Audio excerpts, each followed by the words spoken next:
Pessoal, como é que a gente chegou aonde a gente chegou com essa greve dos caminhoneiros, de profundas implicações econômicas, políticas e sociais?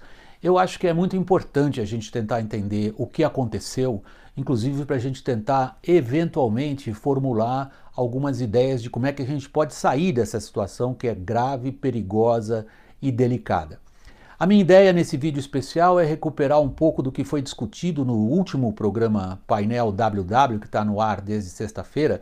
Os participantes, sobretudo os participantes da plateia também, tiveram engajados numa discussão que eu acho muito útil para todos nós, para entender causas, como estamos e consequências da greve dos caminhoneiros. A gente vai acompanhar, em primeiro lugar, um clipe sobre as causas mais profundas do que está acontecendo. O início do governo Lula. Lá iniciou uma virada, que é o excesso de intervencionismo. Então, eu comecei falando do excesso de intervencionismo em 2009 a 2014, via BNDES na oferta de caminhões, que explica uma parte desse desastre. E o Pércio mostrou o excesso de intervencionismo, que é essa ideia de uma Petrobras grandona que estatiza tudo.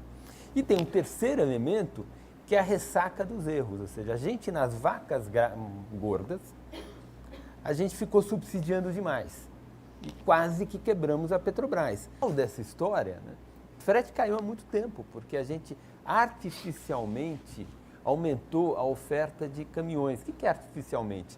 Aumentar a oferta de caminhões a um preço que é muito menor do que o preço que a sociedade gasta para produzir os caminhões. Né, caminhões é importante, é um bem de capital, reduz o custo da distribuição, mas não faz sentido a gente artificialmente, a juros muito subsidiados, aumentar muito a oferta. O cara que comprou o caminhão, o salário dele é a renda do caminhão e o trabalho dele. O frete cai, o trabalho dele fica valendo menos. Vamos conferir o argumento. Se a frota de caminhões no Brasil aumentou tanto, tão rápido, o argumento procede sim. Você no começo do gráfico e aqui em vermelho, espaço de 10 anos, quanto que a frota de caminhões no Brasil aumentou, praticamente dobrou. É uma frota que usa particularmente esse tipo de combustível, o S500, tem o S10 também, que é um menos poluente, mas a frota mais velha está ainda bocado nessa daqui. E a composição do preço, 3,47 já está meio defasado, vocês conferem ali os tributos, como a composição realmente é pesada no diesel, muito mais ainda na gasolina. Mas o que vale a pena a gente conferir é a reação do mundo político desde o início da greve dos caminhoneiros. É de uma extraordinária incompetência e irresponsabilidade em alguns casos, sobretudo por parte do governo. Dá a sensação de que falta, embora haja pessoas competentes lá no Planalto nessa questão de estratégia, parece que alguém que seja capaz de pensar no que está acontecendo e como evitar que uma situação eventualmente fuja do controle, que é isso que aconteceu. Fugiu simplesmente ao controle, com transtornos e danos severos à economia brasileira. Há muita gente que acha que esse é um preço a ser pago para que o país mude. Não é a minha opinião. Eu estou aqui apenas constatando um fato. Por que eu disse que essas reações, em parte, foram irresponsáveis no mundo político? Os dois presidentes das duas casas, por exemplo, da Câmara dos Deputados e do Senado, se esmeraram inicialmente em declarações demagógicas e em prometer coisas que, como vimos, não tinham condições de entregar. Do ponto de vista do governo, a manutenção de lei e ordem acabou sendo algo inevitável a ser adotado diante das consequências que se desenham da greve dos caminhões. Porém, os militares detestam exatamente isso, ter de corrigir problemas que eles acham que os civis deixaram atingir essas proporções. Mas como assim atingiram essas proporções? Se há algo extraordinário nessa greve, é a comparação que se faz com os movimentos populares de 2013, sobretudo, que começam por uma causa que ninguém acha que é tão importante e acabam assumindo uma proporção enorme. E o que eu chamo de proporção enorme é o enorme apoio popular à greve dos caminhoneiros. Nesta edição, a 7ª edição do painel WW, os debatedores e a plateia perderam no bom sentido, dedicaram um bom tempo exatamente nessa questão. O que é e qual é a natureza desse apoio popular e a relação da política com o movimento grevista e suas consequências. Vamos conferir. Caminhoneiros, pais de família, pessoas que dependem disso para viver, tirar o seu sustento, não se sentem representados. Eu li isso, acompanhei isso, não se sentem representados. Portanto, a ideia é prosseguir com a paralisação. Como é que se faz? Então, a intervenção das Forças Armadas e, como se disse, de uma poder de coerção maior. Posso resumir sua pergunta? Sim, por favor. Como que as pessoas que estão sofrendo e lutando vão acolher medidas tomadas por políticos nos quais elas não confiam? Correto, isso agora. Essa é a pergunta na cabeça de todo mundo. Não é fácil de ser respondida. Difícil, porque você está constatando o óbvio, né? Existe um problema, que é o problema dos caminhoneiros. É uma história longa. Uma história longa. Os caminhoneiros não têm culpa nenhuma se subiu o preço do petróleo, não tem culpa nenhuma que não teve a privatização do refino. Enfim, e tem um governo que perdeu legitimidade, né? Machado. Eu diria que o problema é anterior, porque mesmo a Dilma sendo eleita diretamente, foi uma eleição tão complicada que ela assumiu sem capital político para tomar as decisões. E aí você teve aquele ano complicadíssimo, um ano e pouco, até o impeachment, e o país foi perdendo tempo. E na economia, as coisas viram uma bola de neve, os problemas vão se avolumando.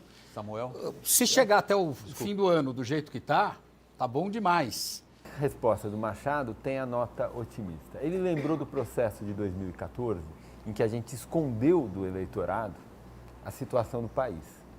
Talvez nesse processo, eu quero crer, e eu como comunista, eu me esforço para que isso não ocorra, os candidatos tragam para a sociedade a situação real. Como vocês viram, o apoio popular se manifesta de uma maneira curiosa, porque a conta vai cair em todos nós. A conta é grande, é gigantesca. Alguns cálculos falam mais de 20 bilhões de reais. É uma conta para ser paga no curto prazo, no médio prazo e para a próxima geração também. Além de um outro elemento, que o fato da Petrobras ter se recuperado e agora ter sido jogada de novo naquele velho latão da estatal usada para fins exclusivamente ou quase exclusivamente políticos. Vamos dar uma espiada então na conta que a gente vai pagar.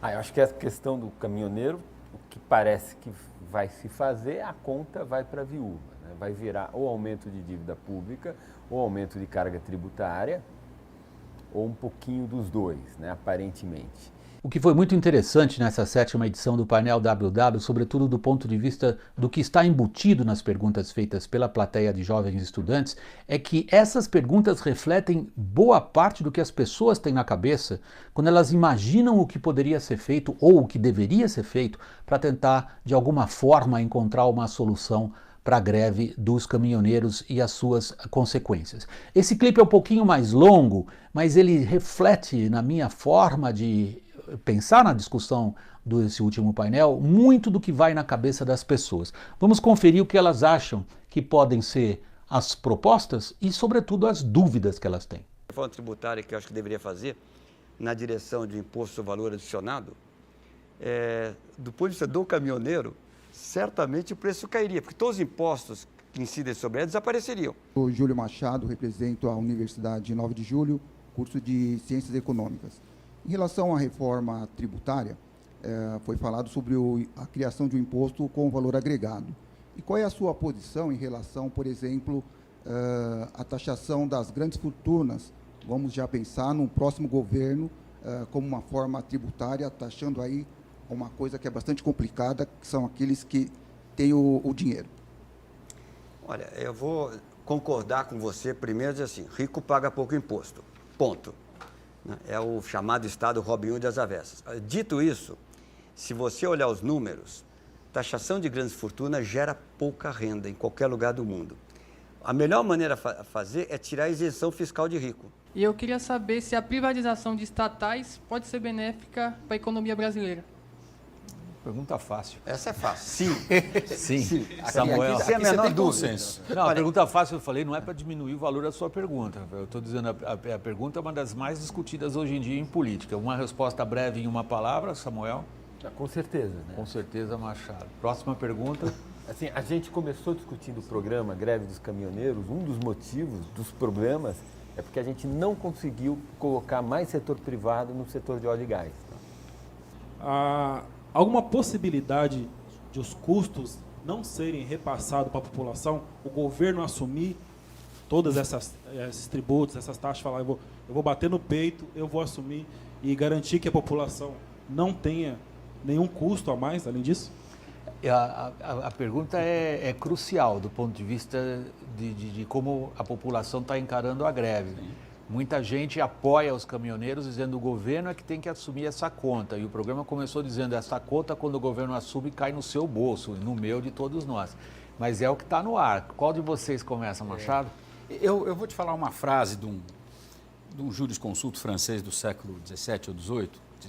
O dinheiro não tem um só vintém que não tenha tirado de alguém.